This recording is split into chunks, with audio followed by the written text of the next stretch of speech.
ভারতের রাজধানী নয়াদিল্লি পৃথিবীর অন্যতম ব্যস্ততম শহরে বসবাস করে প্রায় 3.5 কোটি মানুষ।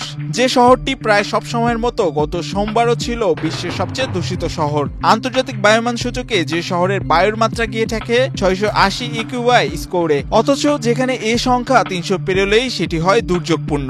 অর্থাৎ দিল্লির বাতাসে শ্বাস নেওয়া মানে 20-এর মধ্যে বেঁচে থাকা। এ তো গেল প্রতিবেশী দেশের কথা। ভারতের রাজধানীর অবস্থা এমন হলে ঢাকার অবস্থা কেমন হতে পারে সেই প্রশ্ন মনে দাগ কাটতেই পারে।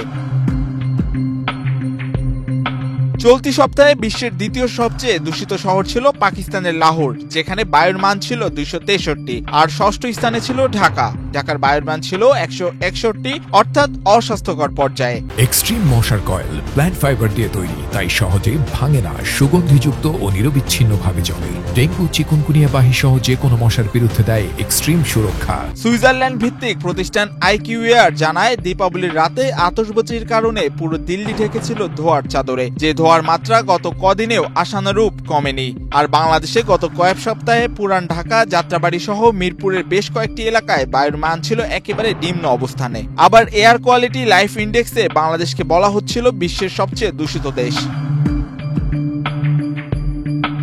বায়ু দূষণ এখন বাংলাদেশের মানুষের আয়ুর সবচেয়ে বড় হুমকি। শিকাগো বিশ্ববিদ্যালয়ের এনার্জি পলিসি ইনস্টিটিউট থেকে বলা হয়, বায়ু দূষণের কারণে বাংলাদেশিদের গড় আয়ু কমছে প্রায় 5.5 বছর করে। বিশ্ব ব্যাংকের প্রতিবেদন অনুযায়ী 2019 সালে দূষণের কারণে বাংলাদেশে 2,72,000-এরও বেশি মানুষ অকালে মারা গেছেন। বিশ্ব ব্যাংকের breathing heavy new evidence on air pollution and health in Bangladesh শীর্ষক প্রতিবেদনে বলা হয়, দেশের প্রতি বছর উচ্চমাত্রার বায়ু দূষণের কারণে আনুমানিক 80,000 মানুষের মৃত্যু হচ্ছে। এই অবস্থায় সবচেয়ে ঝুঁকিপূর্ণ অবস্থায় রয়েছে মানুষের শ্বাসযন্ত্র, যার প্রভাবে কাশি, হাঁপানি সহ নানা জটিলতা তৈরি হয়ে থাকে। বিশেষজ্ঞদের মতে বায়ু দূষণে বছরে দেশের জিডিপির ক্ষতি হয় 3.9 থেকে 4.4%। অর্থনৈতিক ক্ষতিও এক্ষেত্রে মারাত্মক প্রভাব ফেলে। জিডিপির প্রায় 17.6% সমপরিমাণ ক্ষতি হয়েছে এ ধরনের দূষণের প্রভাবেই।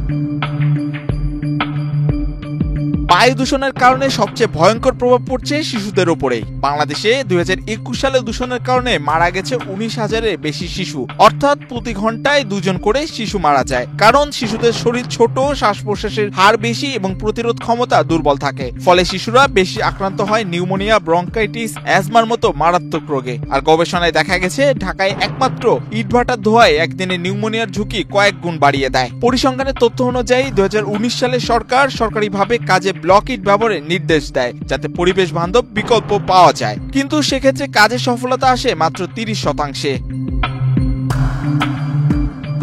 কদিন আগে বিশ্ব স্বাস্থ্য সংস্থার WHO সুপারিশকৃত দৈনিক সর্বোচ্চ মাত্রার তুলনায় 16 গুণ বেশি বায়ু দূষণ ছিল ভারতের দিল্লিতে। চলতি বছরের জানুয়ারিতে দিল্লিকে পেছনে ফেলে বায়ু দূষণের শীর্ষ নগরী হয়েছিল ঢাকা। সেবার দিল্লির অবস্থান নেমে এসেছিল 3 নম্বরে। 2019-2024 সালেও একইভাবে দিল্লিকে পেছনে ফেলেছিল বাংলাদেশের সবচেয়ে ব্যস্ততম এই নগরী। সুতরাং আবারও সেই প্রশ্ন সামনে আসে, ঢাকা কি ফের দিল্লিকে ছাড়িয়ে যাবে?